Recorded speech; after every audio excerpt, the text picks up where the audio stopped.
여러분, 요한계시록을 올바로 해석하려면 신구약 전체를 통달하고 있어야 된다는 사실을 아십니까? 마치 아이들이 장난감 로봇을 조립하는 것과 같다고 하겠습니다.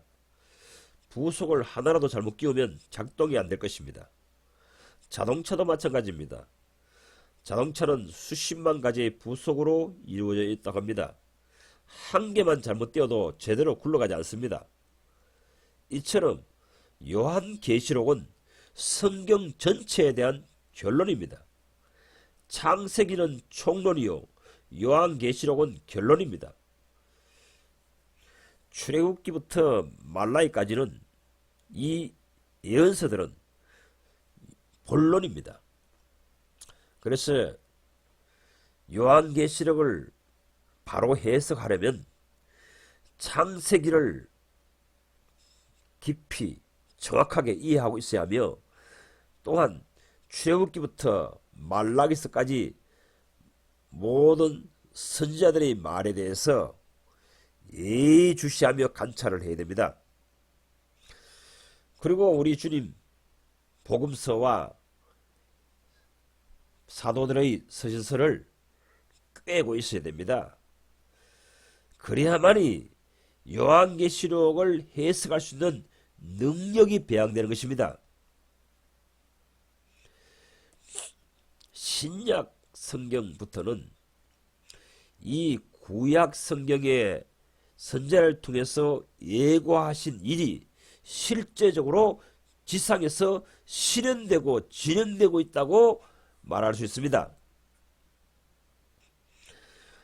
앞으로 되어질 일들을 예언한 분들이 구약시대의 선지자들입니다. 사도들은 구약시대 선지자들이 예언한 대로 지상에서 교회 시대를 진행 단계에서 첫 삽을 뜬 사람들입니다. 건축에 비유하면 사도들은 착공식을 한 것입니다. 하나님께서 구약시대의 선지자들의 입을 통하여 예고하셨고, 신약의 사도들을 통해 가시적인 진보를 드러내었습니다. 이 일의 결론이 요한계시록인 것입니다.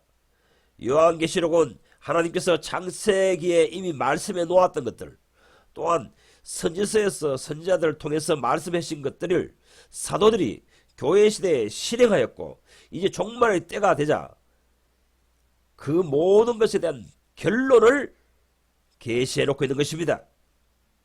그래서 요한계시록 10장 7절은 일곱째 천사가 소리를 내는 날, 그 나팔을 불게 될 때에 하나님의 비밀이 그 종 선지자들에게 전하신 복음과 같이 이루리라 합니다.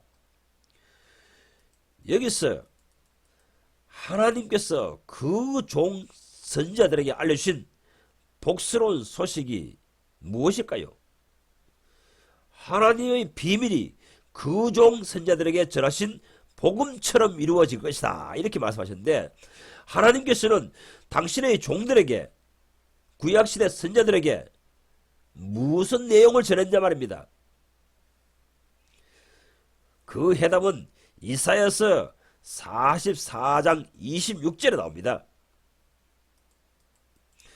이렇기 때문에 요한계시록의 해석의 키는 구약 성경에 있고, 구약 성경 중에서도 특별히 선지자들의 말 속에 있는 것입니다. 이사야서 44장 26절을 하나님께서 당신의 종이 한 말대로 이루어지게 하시며 당신의 메신저들이 선포한 말대로 이루어지게 할 것이다 하셨습니다. 그리고 그 이루어질 내용은 내가 허물어진 곳을 다시 세우겠다 하십니다. 28절에 가서는 예루살렘에 대해서는 다시 건축되리라 하시고, 성전에 대해서는 내 기초가 놓여지리라 하십니다. 예루살렘의 건설, 다시 건축되는 것, 그리고 새 성전의 기초가 놓여지리라 한 이것이 언제입니까? 예수님께서 새 성전의 기초를 놓은 것입니다. 성전에 대해서 깊이 생각해 보십시오. 에베소서 2장 20절에서는 너희는 사도들과 선지자들의 터 위에 세워졌다 이렇게 말하고, 22절에서는 그것은 예수께서 교회 시대 내내에 세우시는 성전이다 이렇게 말합니다. 예수께서 성전의 기초돌, 모퉁이돌을 처음 놓으시고 이제는 성천하셔서 교회 시대 내내 땅에 있는 자기 사람들을 통해서 그들과 함께 하나님의 성전을 짓고 계신다는 것입니다. 이 사실을 지금 이사야서에서 이미 예언해 놓았다는 것입니다. 예고했던 일이 나타났다는 것입니다. 요한계시록 10장 7절에 그 종 선자들에게 전하신 복음의 말씀하신 대로 이루리라. 그 종 선자들은 누구입니까?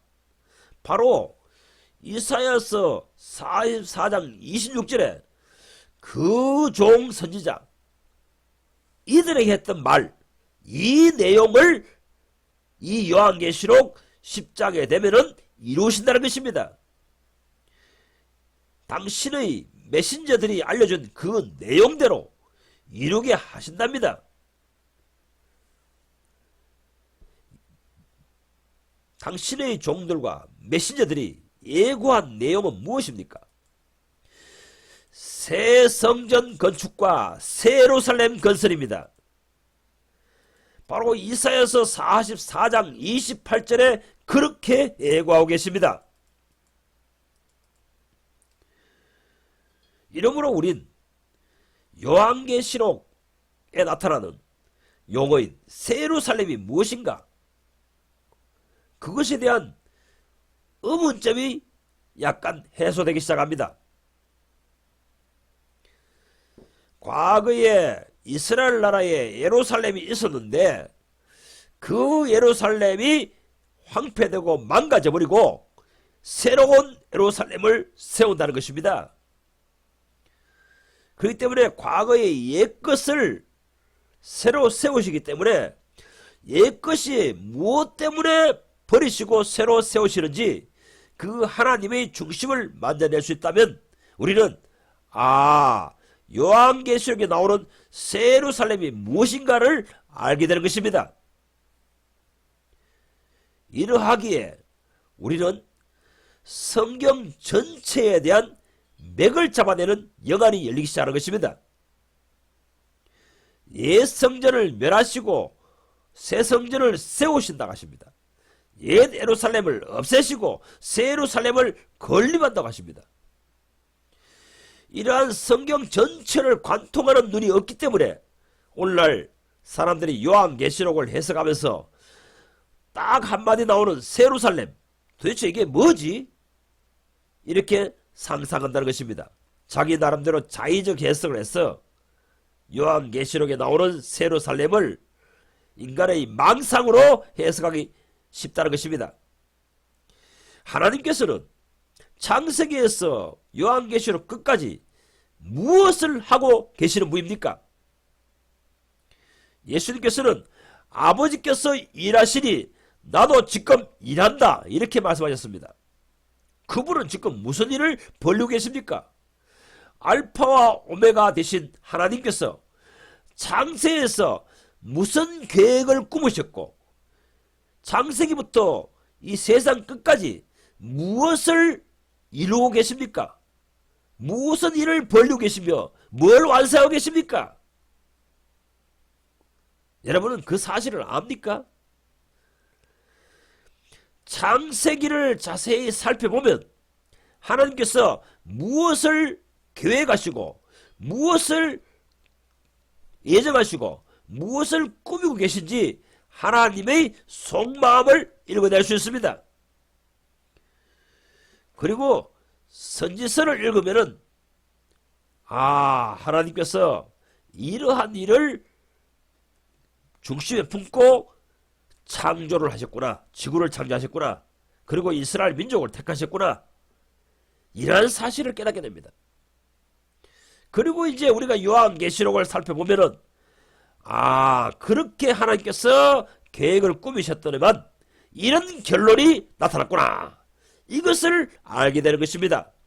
하나님의 경륜에 대한 전체적인 조망이 열리는 것입니다. 하나님은 새 성전과 새 예루살렘을 짓고 계시는 하나님이십니다. 여기에 대해서 영적 눈이 활짝 열려야 되는 것입니다. 그래야만이 요한계시록 한 구절 한 구절이 손바닥 들여다보듯이 확 열리는 것입니다. 하나님께서는 인간의 이해력의 한계를 아시기 때문에 구약시대에는 하나님이 거주하시는 장소, 임재하시는 장소, 그곳을 성전이라고 1차적으로 각인을 시키셨습니다. 그래서 유대인들은, 이스라엘 민족들은 하나님은 저러한 곳에 임재하시는구나, 하나님께서는 저러한 곳에서 거주하기를 좋아하시는구나, 이것을 어렴풋이 알게 된 것입니다. 교육을 잘 시키신 것이죠. 그런데 메시아이신 예수께서 오셔서 이 성전의 기능과 역할을 감당하는 곳의 이름을 바꿔버렸습니다. 최초로 예수께서 교회 에클레시아 이런 말을 드러내셨습니다. 내가 내 교회를 세우리니 음부의 권세가 이기지 못하리라, 이렇게 선언해버렸습니다. 유대인들이 수천 년 동안 마음속에 품고 있던 성전, 그 성전의 이름을 예수께서 바꿔버렸습니다. 왜냐하면 구약시대 때는 메시아가 오시면은 성전을 재건하러 오신다, 이렇게 예언되어 있거든요. 그런데 예수께서 메시아로 오셨는데 내가 성전을 세우리라 말씀하지 않으시고 내가 내 교회를 세우리니 음부의 권세가 이기지 못하리라, 이렇게 선포하신 것입니다. 그러니 유대인들이, 영적 시각이 어두워진 사람들이 헷갈릴 수밖에 없겠습니까? 예수께서 이 말을 하실 적에 주변에 있던 대부분의 사람들은 눈이 번쩍 열렸습니다. 저분이 바로 그 메시아로구나. 구약시대 때 그 선자들이, 옛날에 우리의 선자들이 예고하였던 바로 그분이구나. 저분이 저 일을 하시는 거 보니까 바로 그분이구나. 그래서 예수께서는 이렇게 말씀하셨습니다. 나를 믿지 못하거든 내가 하는 일을 보고 나를 믿으라 했습니다. 내가 지금 무엇을 하고 있는지 그것을 보고 내가 당신들의 조상들이 말한, 그 선자들이 말한 그 메시아인지 메시아 아닌지 너희들이 확인하고 믿으라는 것입니다. 음부의 권세가 이기지 못하는 교회를 세우리라.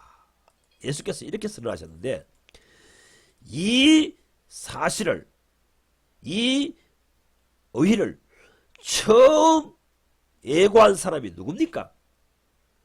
언제 예고한 것이 예수님께서 지금 이 음부의 권세가 이기지 못하는 교회를 내가 세운다 하고 선포하게 된 것입니까? 그것은 창세기입니다. 창세기 15장에 하나님께서 복음을, 복스러운 소식, 복된 소식을 전하신 것입니다. 창세기 13장 15절입니다. 바로 모든 주석가들이 이것을 보고 원시복음, 최초로 하나님이 인간에게 전하신 복음이라는 그것입니다. 내가 너로 여자와 원수가 되게 하고 내 후손과 여자의 후손과 원수가 되게 하리니 여자의 후손은 내 머리를 상하게 할 것이요 너는 그의 발꿈치를 상하게 할 것이라. 여러분, 여기에서 여자의 후손은 누굽니까?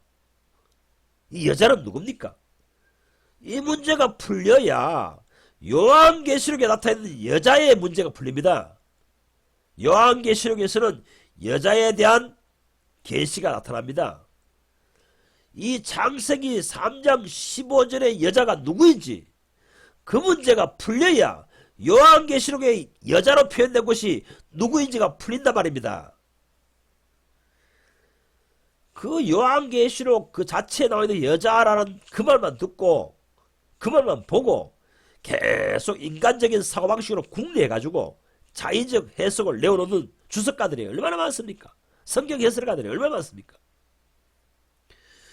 그리고 여기에서 너는 여자의 후손 너는 뱀은 그의 발꿈치를 상하게 한다. 이건 또 무슨 말입니까? 여자의 후손은 내 머리를 박살낼 것이고 뱀의 후손 뱀 너는 그의 발꿈치를 상하게 할 것이라. 이게 무슨 뜻입니까? 모두가 아시다시피 여자의 후손은 예수 그리스도입니다. 인류 역사상 남자 없이 여자에 의해서만 태어난 분은 하나님의 아들 예수 그리스도뿐입니다. 이분이 바로 마태복음 16장에서 선언하셨듯이 음부의 권세가 이기지 못하리라 이렇게 말씀하신 것입니다.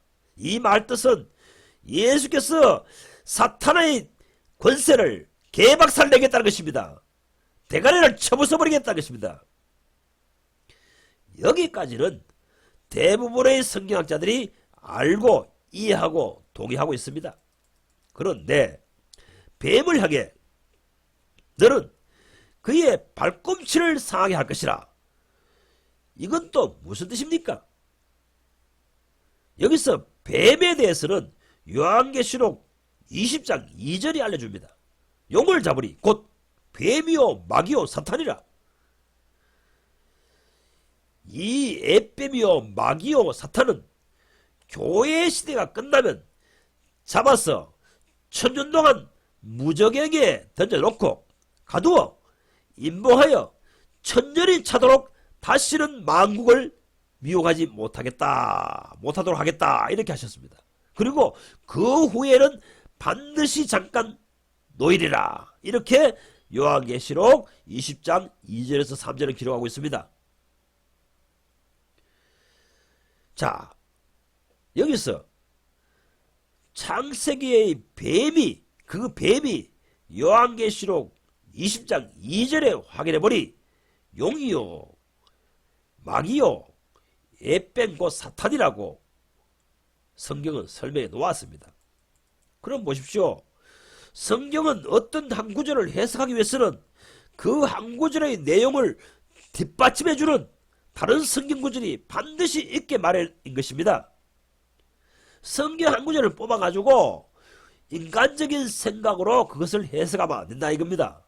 말하자면 요한계시록에 여자라는 이름이 나오면은 그것을 오늘날 우리가 이 땅에 있는 인간적인 여자 그런 여자로 상상해서는 요한계시록의 여자의 문제가 풀리지 않는다는 것입니다.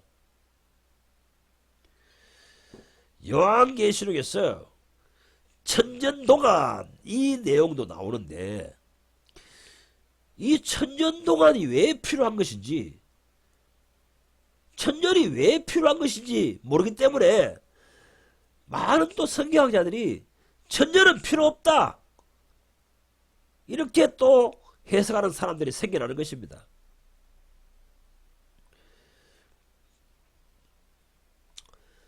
정말 이 요한계시록을 바로 해석하기 위해서는 요한계시록은 하나님이 계획하시고 예정하신 경륜의 결론이기 때문에 그 시작점인 계획서인 창세기에 가서 그 사실을 보아야 하고 또 상세한 내용 즉 사용설명서인 서지서들을 자세히 살펴봄으로써 우리는 이것이 이런 뜻이었구나 하는 것을 깨달을 수 있습니다. 또한 요한계시록 21장은 세루살렘 시대에 도래하면 성전이 필요 없다고 합니다. 21장 22절입니다. 성 안에서 내가 성전을 보지 못하였으니 합니다. 왜 성전이 또 필요 없는 시대가 옵니까? 이 사실에 대해서 알려주는 신학자가 있습니까? 제가 지금 처음 여러분들에게 이런 질문을 할 것입니다. 또 왜 천년왕국 시대가 있어야 하는지 그 이유에 대해서 성경을 깨달아 알려준 신학자가 있습니까? 왜 용을, 뱀이라고 하는 사탄을, 마귀를 천년 동안 가둬둬야 하고 다시 잠깐 동안 반드시 풀어놓아야 한다. 왜 그렇게 합니까? 그래야 할 이유에 대해서 설명하는 설교를 들어본 적 있습니까? 모두가 성경을 잘 알지도 못하면서 자의적 해석, 자기 나름대로 궁리하여서 인간적인 머리로 뽑아낸 방식으로 성경을 해석한다는 것입니다. 그러다 보니 성경을 항상 에러가 터집니다. 오류 해석이 나옵니다. 이사야서 24장 21절에서 23절을 읽어봅시다. 그날에 여호와께서 높은 데에서 높은 군대를 벌하시며 땅에서 땅의 왕들을 벌하시리니 그들이 죄수가 깊은 옥에 모임같이 모이게 되고 옥에 갇혔다가 여러 날 후에 형벌을 받을 것이라. 그때에 달이 수치를 당하고 해가 부끄러워하리니 이는 만군의 여호와께서 시온산과 예루살렘에서 왕이 되시고 그 장로들 앞에서 영광을 나타내실 것이라. 여기 이사야서 24장 22절에서 옥에 갇혔다가 여러 날 후에 형벌을 받을 것이라 하시는 날이 언제인 줄 압니까? 그날이 바로 요한계시록 20장 3절 4절에서 기록된 천년 왕국이 지난 후에 다시 부활시켜 하나님의 심판대 앞에 서는 날을 말하는 것입니다. 얼마나 놀라운 광경입니까? 요한계시록에 나타나 있는 하나님의 심판대, 천년왕국, 그리고 천년왕국 후에 다시 잠시 마귀를 풀어놓았다가 그 다음 다시 하나님이 심판해야 되는 이유, 이런 것을 선지서에 다 상세서를 기록해 놓았다는 것입니다. 오늘날 성경 해설가들이 성경을 읽으면서도 그것을 발견하지 못했기 때문에 그 성경의 해석의 키가 되는 모든 구절들은 알지 못하기 때문에 자기 나름대로 한 구절 놓고 풀고 해석하고 있는 것입니다. 성전이 왜 건축되었다가 다시 없어져야 하는지, 교회 시대 곧 이 시대에 주님은 무슨 일을 하고 계시는지, 하나님은 어떤 구상을 하고 계시는지 눈이 열려야 합니다. 거듭나야 합니다. 물과 성령으로 끝나지 않으면 하나님의 세계가 열리지 않습니다. 일곱 교회와 일곱 금초대가 무엇을 뜻하는지 그 상세 설명서가 구약 선지서에 다 있습니다. 그런데 뭐 자기 나름대로 일곱 금초대가 뭐니 일곱 교회가 뭐니 나름대로 해석해서 왔습니다. 그러니 그 해석이 하나님이 말씀하신 그 뜻과 일치할 수 있겠습니까?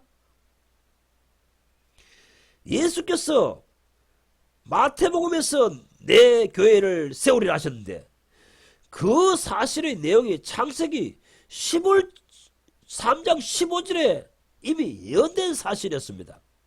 그러면 창세기 3장 15절에 하나님의 구상안을 발표해 주셨고 예수께서 이제 그것을 실현했습니다. 내가 내 교회를 세우리라. 내가 기초돌 모퉁이돌을 딱 놓겠다. 이렇게 하셨습니다. 그러면은 이 교회가 세워지는 기간이 교회 시대인 것입니다. 그러면 이 교회의 미래는 어떠합니까? 다음 세대, 이 교회 시대 끝나고 나면 교회라는 용어가 사라져버립니다. 구약시대 때의 성전이라는 용어가 예수님이 오셔서 교회라는 용어로 대체되듯이 구약시대 성전 안에서 하던 역할이 신약의 시대에 교회 안에서 그 역할과 기능을 감당한다는 것입니다. 그런데 다시 다음 세계, 천국의 영원한 세계에 들어가면은 이 교회라는 용어도 없어지고 성전이라는 용어도 또 없어진다는 것입니다. 오늘날 기독교인들이 이 시대에 주님이 하시는 일에 대해서 너무도 캄캄합니다. 대부분들의 기독교인들에게 물어보면 예수님이 지금 뭐 하고 계신 것 같아요? 이러니까 그러면 뭐 땅에 있는 우리를 위해서 주님께서 간절히 기도하고 있겠지요. 이렇게 대답합니다. 주여, 참으로 영안이 어두운 인간들입니다. 하늘의 세계에 대해서 전혀 깜깜무소식입니다. 그러니 사는 삶이 자기 자신을 위해 살고 땅을 위해 사는 것입니다.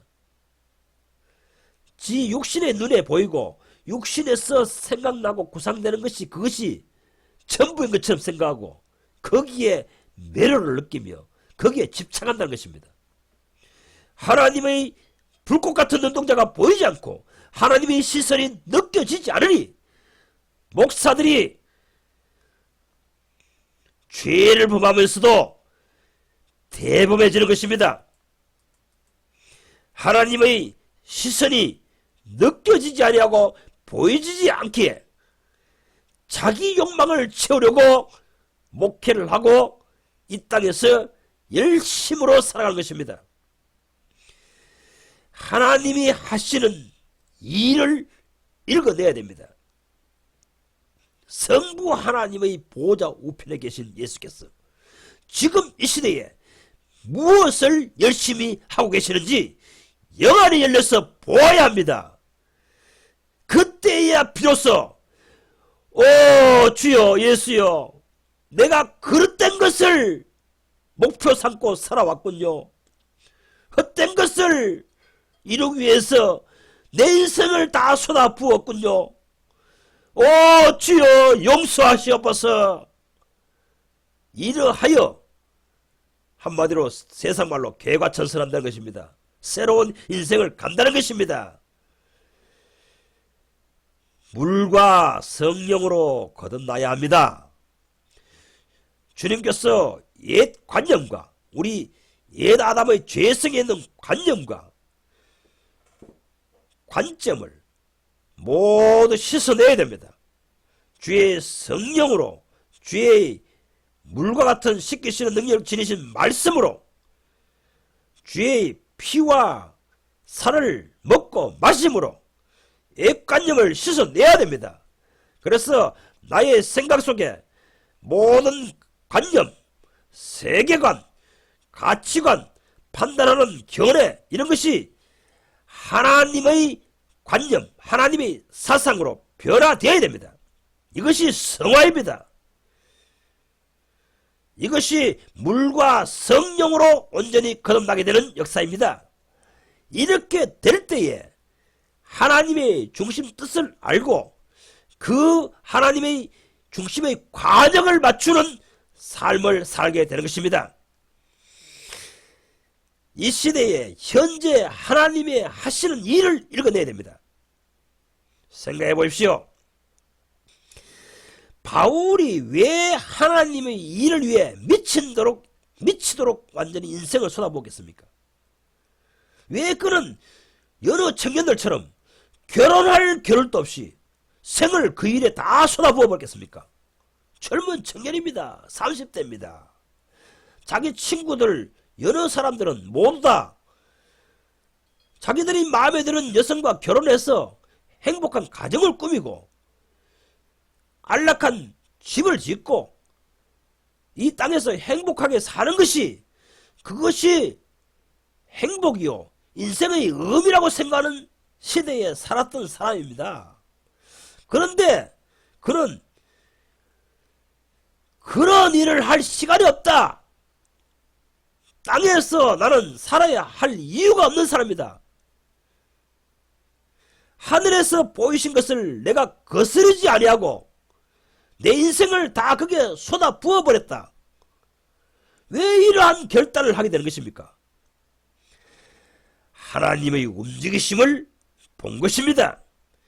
예수님께서 그 놀라우신 예수, 그 메시아께서 지금 인간들의 육신의 눈에서는 보이지 않지만은 하나님의 보좌 우편에 계셔서 무엇을 땅에 있는 자기 사람들에게 지시하고 계시고 통치하고 계시고 인도하고 계시는지 그는 보고 느끼고 지시를 받는 사람이 될 것입니다.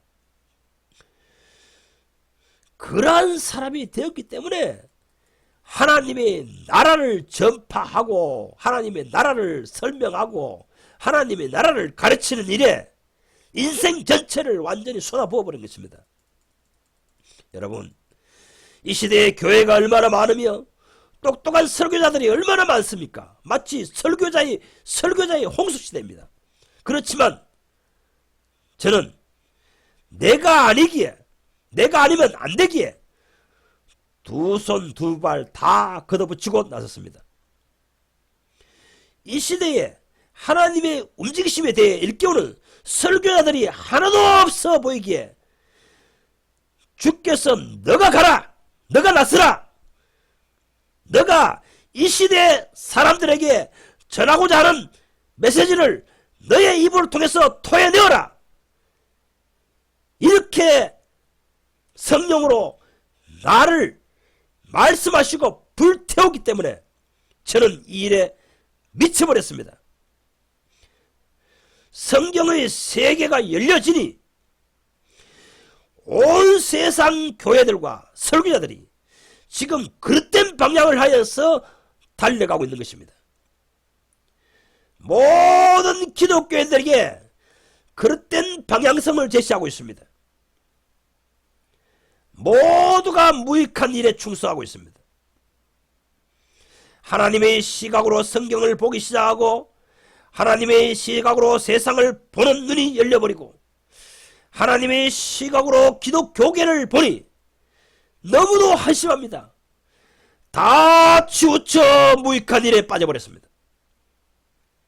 이 시대에 열정적으로 하고 계시는 하나님의 일에 모두가 동조하지 않는다는 것입니다. 자기가 상상하는 일에 귀신들이 입신하거나 환상하거나 아이디어를 떠오르게 하는 것에 거기에 빠져서 귀신을 쫓다가 인생을 마쳐버린다는 것입니다. 오늘날 입신, 환상, 계시라고 주는 것들은 뭔지 압니까? 바울이 말한 종말이 오면 모든 사람들이 귀신의 가르침을 쫓으리라. 귀신이 암시 준 것에 의해서 성경을 이해하고 해석합니다. 귀신이 보여준 환상을 보고 거기에 따라서 삽니다. 귀신이 보여준 환상과 예언이기 때문에 하는 것마다 틀립니다. 언제 뭐 예수님 재림하느니 뭐 하라니 이렇게 하다가 몇 년 지나면 다 틀렸습니다. 오늘날 이 시대의 설교자들이 교회를 모아서 교회당을 차려서 무엇을 합니까? 모두 자기를 쫓게 합니다. 하나님을 쫓게 해야 됩니다. 예수 그리스도를 머리 삼고 그를 붙들고 살게 해야 합니다. 오늘날 모두가 전도에 열정을 내는 이유가 무엇입니까? 교인들을 자기 교회에 끌고 가려는 이유가 무엇입니까? 담임 목사에게 충성하는 일꾼들을 모으기 위하여입니다. 이 시대에 사역하시는 교회의 머리신 예수를 따라 살도록 사람들을 만드는 것이 아니라 담임 목사의 종을 삼기 위하여 이 시대의 설교자들과 교인들은 열성을 품습니다. 바울이 전도하여 자기에게 충성하는 일꾼을 만들었습니까? 바울이 예루살렘에 있는 교인들을 그렇게 모아서 자기에게 절대 복종하는 교인들을 만들기 위해서 목회했습니까? 사도 요한이 그런 목회를 성공하기 위해서 예루살렘 교회를 수천 명, 수만 명을 모아놓고 원로의 자리에 앉아있기를 여전했습니까? 그렇다면 그가 지금 현재 요한계시록을 주님께 받아서 쓰는 그러한 자리에 있었겠습니까? 이 시대의 설교자들에게, 이 시대의 목사들에게 주님께서 사도 요한처럼 대우하시겠습니까? 내 종이라, 내가 앞으로 될 일을 너에게 가르쳐주겠다, 이렇게 사도 요한처럼 오늘날 이 시대 목사들에게 주님께서 대우하시리라고 생각하십니까? 마음에 작심하고 있고 마음에 품는 것이 틀려먹었는데 무슨 그들을 사도 요한처럼 대우하시겠습니까? 절대로 그들은 요한계시록을 완벽하게 풀어낼 수 없습니다. 성령께서 가르쳐주지 않습니다. 주님이 오실 날을 준비시키는 사람으로 신부단장을 시키지 않습니다. 생각하는 것이라곤 자기 설교를 들어오는 사람 머리수 채우기에 급급합니다. 그들의 사는 목적, 목회하는 목적은 거기에 있는 것입니다. 모두를 예수님의 종이 되게 만들어야 됩니다. 예수의 노예가 되어야 됩니다. 그렇게 되도록, 그렇게 하도록 성도를 온전케 하여야 됩니다. 그것이 바로 에베소서 4장에 게시된 성도를 온전케 하며 그리스도의 몸을 세우는 하나님이 인정하시는 사역자들인 것입니다. 목사들이여, 타락한 목사들이여, 당신 설교 들으려고 교인들을 살 꿰어서 꼬셔가지고 모아놓고 그 교인들 주머니 평생 뺏어서 처먹고 살라고 당신들에게 성경 가르쳐주고 사는 그런 직무를 하라고 안 하셨어요? 이 사꾼 목자들아, 정신 차리세요. 이렇게 마음이 삐뚤어져 있는 설교자들에게 하나님께서 성경을 열어 당신의 뜻하심을 알려주시겠습니까? 그러다 보니 오늘날 요한계시록을 해석하는 사람들이 각자 따라옵니다. 왜 그렇습니까? 요한계시록을 해석해서 자기 욕망을 채우기 위해서 설교를 합니다. 거기에 그 해석에 성령의 개입하심이 없다 이겁니다. 어느 누구도 성령께서 성경을 열어 보여주시지 않으면 그 본래의 뜻을 깨달을 수 없습니다. 그런데 뭐 자기가 열심히 궁리해가지고 똑똑한 척하고 성경을 해석해서 요한계시록 해석해서 사람들은 야 그거 참 기묘한 해석을 하는구나 싶어서 거기에 사람들이 불나방처럼 달려들게 만들어서 자기 교인 만들어 놓고 그들 주머니 돈 빼들어 가지고 자기 이 땅에서 평생 잘 먹고 잘 살고 그런 짓 하려고 그 속셈을 하나님이 모르실 줄 압니까? 어찌하든지 설교하여 자기에게 충성할 사람들을 모으려고 열정을 냅니다. 추종자들을 모으려고 안간힘을 씁니다. 유튜브든 일반 오프라인 온라인 설교자들은 이든 다 마찬가지입니다. 그런 자들에게는 하나님께서 자기의 종들로 인정하지 않기 때문에 자기의 품속에 갖고 계신 비밀을 가르쳐주지 않습니다. 왜 가르쳐주겠습니까?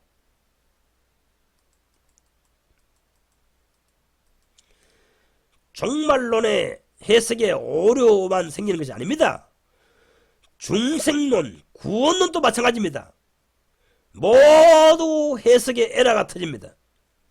그런 설교자들이 가진 구원론의 준하에서 그런 설교자들이 증거하고 제시하는 구원론에 준하여 당신들이 구원받았다, 구원의 확신을 얻었다, 구원의 기쁨을 얻었다 그렇게 생각하고 살지요? 죽어보십시오. 천국 없습니다. 당신들은 지옥불에 떨어져 있습니다.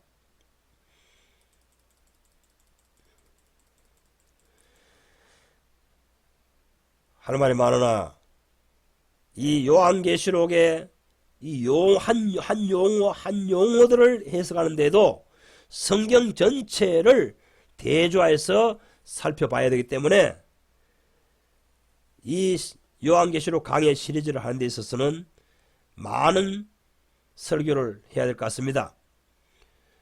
오늘 첫 편은 요한계시록의 전체적인 총론에 대해서, 개락에 대해서만 여러분에게 잠시 필요가 있습니다. 다음 설교 때는 아까 앞에 언급한 뱀이 여자의 후손의 발꿈치를 상하게 할 것이라. 이게 무슨 뜻인지 풀어드리겠습니다. 여러분 모두 하나님의 세계에 대한 이해에 도달하십시오. 정말 마지막으로 권하고 싶은 것은 계속하여 예수 그리스도의 은혜와 그를 아는 지식에 자라가라. 이렇게 베드로 사도가 죽기 전에 마지막 권면하는 말로 권하고 싶습니다. 여러분, 내가 어느 한 곳에 미치도록 만들 수 있다면 그것은 좋은 것입니다. 확고한 지식과 확실한 정보만 내가 알고 깨닫고 사무칠 수 있다면 내 육신은 거기에 투신할 수 있습니다. 그 사람이 가장 행복한 사람입니다. 하나님의 나라를 위해 미쳐버리는 사람이 되기를 사모하십시오.